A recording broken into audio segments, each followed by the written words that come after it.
Hey friends, welcome back to my channel. My name is Erin.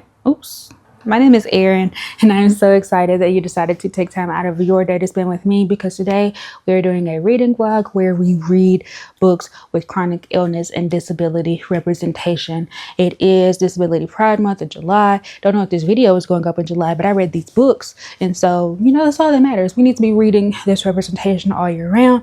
As a disabled slash chronically ill person, newly-ish, kind of sorta, I am looking for this representation to just feel seen and to also share with other people.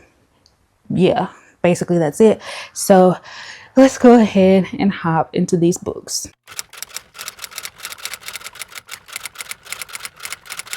Okay, let us talk about It's All in Your Head by Sabina Nordqvist. So we're following Skylar, who is a chronically ill slash disabled person who is done with offline relationships, especially romantic ones. She is a part of a chronic illness online support group, and that's where she has her best friends, even though she's never met them in person.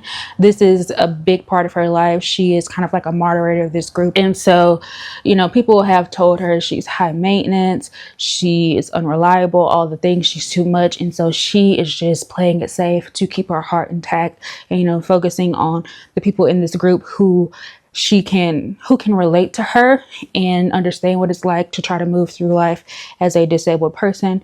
And so in this group there's this guy named Pike, and something happens where Sabina, nope, that's the author's name, where Skylar needs to pretend to be Pike's girlfriend, and they decide to take this offline and continue it into real life just to kind of make things easier for Pike. And so they start fake dating, and Pike is an Olympic medalist, a snowboarder. Was he a snowboarder? Yeah, he was a snowboarder who had a really bad career-ending injury and now needs mobility aids, and is going through this type of depression because he is no longer the person that he was.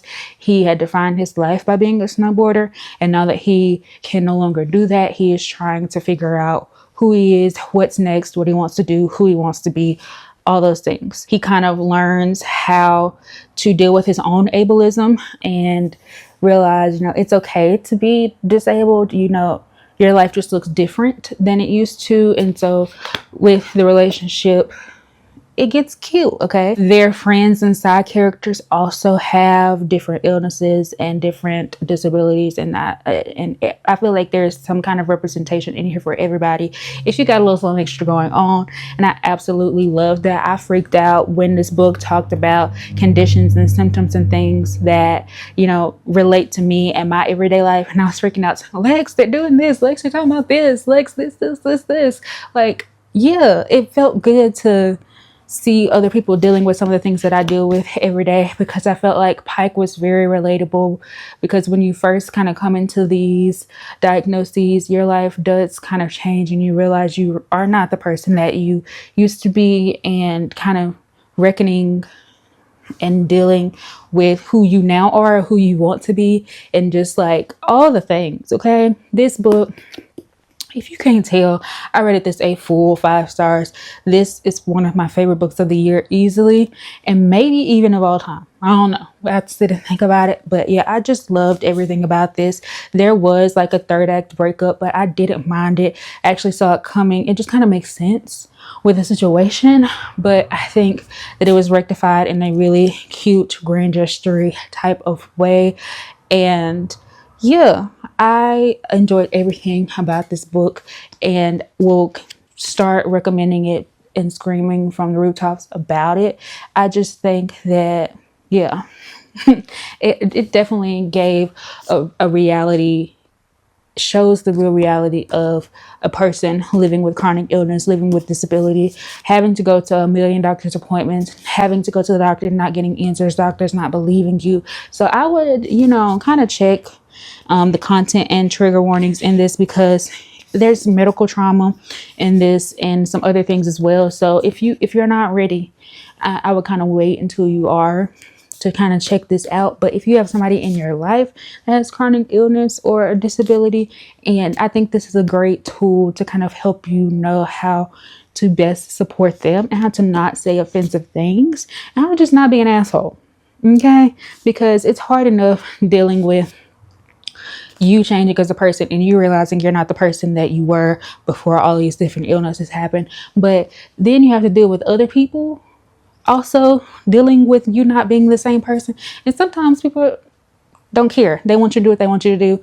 And look, I'm not even gonna get into it, but yeah, if you have somebody in your life who has a chronic illness or a disability and you want to be a better supportive villager for them, I also suggest this as well. I'm gonna stop talking now because I can just rant and rave about this book in the best way all day if I could. But yes, for sure, one of the best books I've read this year.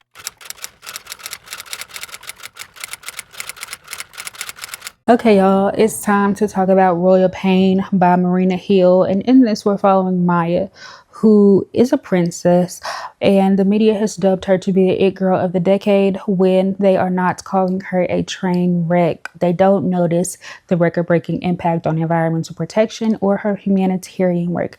They only see the bad stuff. So she continues working at the botanical garden in hopes that she might be properly recognized. Her biggest threat walks to the door, whose name is Tristan. His billionaire status doesn't impress her. It's the reason she tries to resist him. Tristan has everything he could ever want except for one thing: access to his inheritance. So much to his dismay, his grandfather's terms include 300 hours of community service. Quick work at a botanical garden turns into a chase for the world's most infuriating woman, one who challenges everything he thought he knew. When they're enemies with benefits, affair turns serious. He struggles to tell her the truth, that it's all for money. So I originally picked this book up because I found out that it had chronic pain representation, and I needed that. My battery's about to die, so if it actually does, you'll see me look different, but I'm going to try to talk quick because I don't really have a lot to say about this book anyway. But yeah, I rated this a 2.5, 3-star, one of those. And it's because Maya was not really a likable main character, and I was trying to be on her side. She has had kind of a rough go at it, and she's trying to be a better person, trying to do the right thing with this newfound princess inheritance type situation that she has, but it's just seeming to not go well for her. She's also hiding this chronic pain, and that is also making everything a little bit tougher for her as well. And in comes Tristan, tech billionaire, just trying to do community hours to be able to access his inheritance. And so they are butting heads right away because Maya has all this smoke for him because he is a billionaire. She feels like the work he does is harming the environment. He has all this money and he could solve so many problems, but he's not doing that. And so she immediately just goes in on him. And while I share the same opinion, I think there's a way to talk to people, especially if you don't know them. She was just so fucking rude. She was just so rude off bat, all the smoke. And I wasn't a fan of that. I didn't really care for Tristan as a main character either because I felt like he was arrogant and not in a cute way. So yeah. And then once they started building a relationship or having a connection, I just didn't believe it. As much smoke and as much arguing as they were doing, and as much as Maya seemed to hate who he was at the very core, I felt like it was a quick turnaround. So I don't have a lot to say about this. I DNF'd. Why did I say I rated this book? What is wrong with me? I DNF'd this book. I'm tired. Brain fog. Okay, I DNF'd this book at 71%. I couldn't even finish it, friend. I don't know why I said I rated it. I did not finish this book. Okay. Yeah. So yeah, DNF for me. I thought I was going to push through to see what the representation looked like if I was going to eventually believe in the Tristan and Maya as a couple. But no, friend, that never happened. I just put it down and then never picked it back up. And then once I realized I never picked it back up, I was like, I don't really care enough to even try again. So that is why she's a DNF. So yeah, that's pretty much all I have to say about this book. Let's see what we read next. We need something better.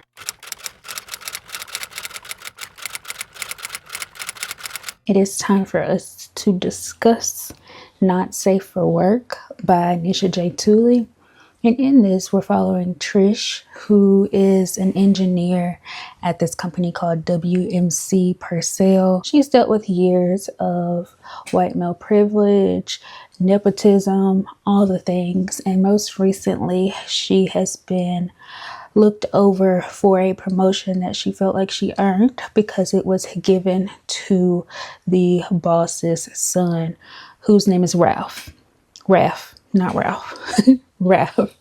And Ralph is Trish's arch nemesis, if you will. They got some beef because Trish feels like she has to work harder to not get even half of what Ralph gets because his daddy owned the company. In an effort to kind of make up for that, the company decides to send Trish to this corporate leadership retreat that will be in Hawaii. And while she is there, she has a chance to earn a spot in an executive training program. So she's hype about that. But then she finds out that Ralph, I keep wanting to call him Ralph. I don't know why. And then she realizes that Ralph is attending the retreat with her. And so she is upset about that. And then of course there's a mix up and Ralph and Trish end up having to share a room. So of course they get to know each other, and Trish realizes that, you know, Ralph might not be as bad as she thinks he is. He might know a little more than she thinks he does, and she kind of realizes, you know, just some things about the situation, and it's not exactly, it is what it seems, but it's not exactly what it seems. I'm gonna put it that way. I thought this was really fun. I thought this was a fun book. It's a vacation-y type situation. So very summery, very cute. Trish has chronic migraines, so we get to kind of watch her deal with that, try to hide it. And of course, trying to hide things, they always come out. And it was very cute to see how Ralph took care of her, asked what she needed, and then provided those things for her while not being, you know, demeaning or anything like that. I had one major issue with this book. I think it could have been like 4.5, 5-star status for me, but there was one big thing looming over it that kind of maybe not be able to do that. I rated this a 3.5 star, and that was mainly because this book is told from Trish's perspective, and we needed dual POV. We needed it bad, two friends. Because when I tell you, without getting Ralph's POV, it sounded like Trish was down bad for this man, and not in a cute way. It was like almost embarrassing how bad Trish seemed to be down for this man, and we weren't getting his point of view, so we didn't know how he felt about Trish, his developing feelings. We didn't get to see that, so it made the relationship feel so one-sided, and it was like I was getting secondhand embarrassment because he's throwing jokes at Trish like, yeah, I know you like me, I know you think I'm cute, blah blah blah blah blah. Fine, but we also needed to see Ralph develop his feelings for Trish, because it was hard to believe that the relationship wasn't one-sided without it. And so friends, yeah, that really put like a huge damper on this book for me, and it upset me because, like I said, I was having a good time otherwise, and this could have really, you know, could have did something, but I just couldn't get past that. So yeah, I really didn't have any other problems with this book.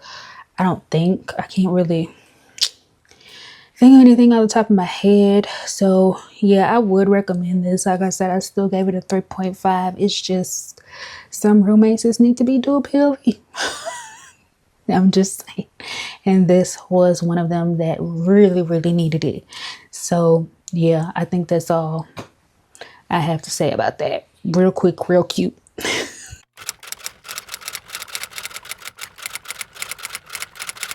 Okay, so if you can hear my fan, no, you cannot. It's hot, okay? And there are no ceiling fans, so I got Big Bertha over here blowing because, like I said, it's hot as heck. I think it's time for us to talk about our final book for this vlog, and that is This Safe Darkness by Alexis Maragold.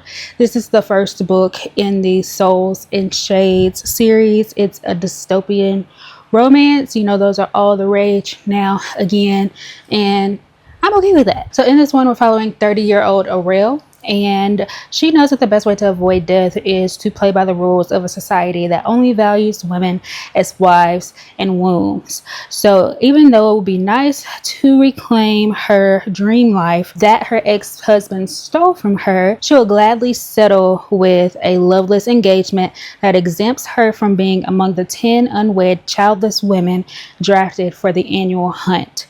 It's supposed to be an honor being selected to leave their underground utopia to eliminate the souls, which are humans who have been mutated by this corrupt sort of magic situation, and supposedly they became this way from being exposed to the sun, which is why Aurel and all of the other people live underground at the moment. Aurel knows that this hunt is a glorified death sentence, which it is. It just sounds like they're trying to get rid of the women who they deem are not contributing to society. So these women, if you are of a certain age and you're childless and unwed, you are treated like the lowest of low. You can only get food that is about to go bad, food that is just disgusting, barely even enough food. You're just treated like the bottom of the barrel. Aurel also has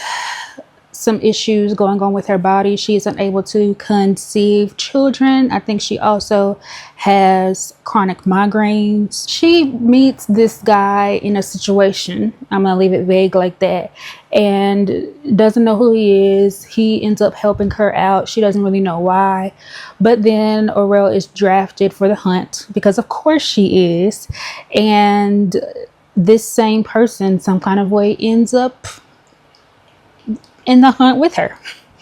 And so they kind of show her that what they've been taught isn't exactly the truth of the situation, which we know it usually isn't. There is a way to, you know, use magic without becoming a soul. I think that's all I want to say.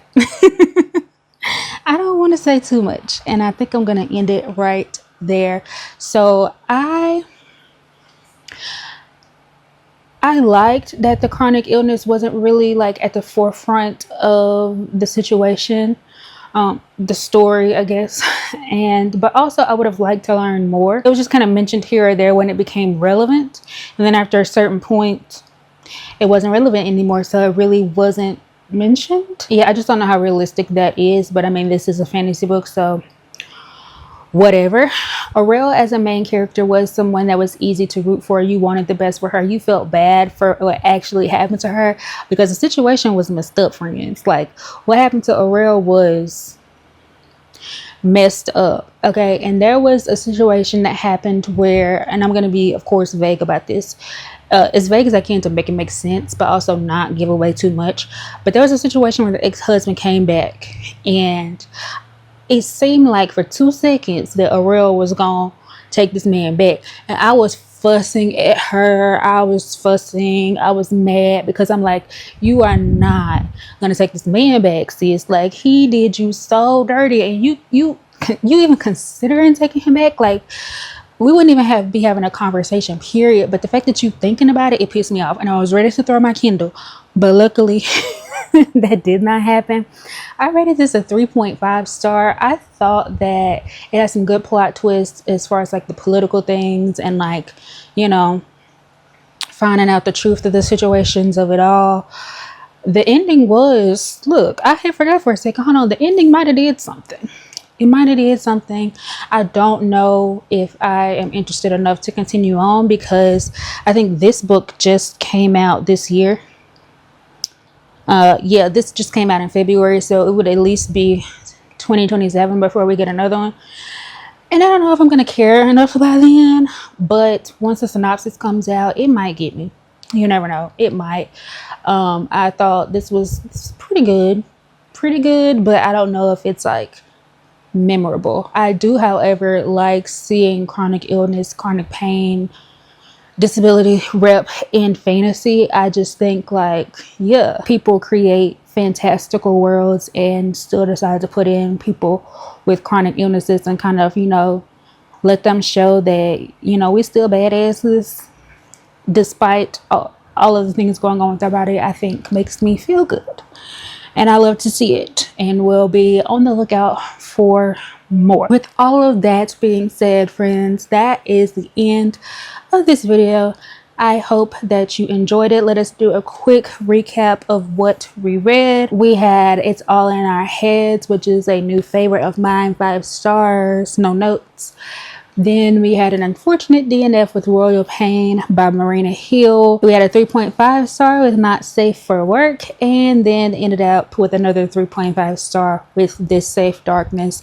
So I guess you could say that overall this was pretty successful, you know. I will be continuing on in this endeavor to find more chronic illness, disability representation books that I can bring to y'all and for myself. And yeah, I think that's it, friends. Thank you so much for watching this video.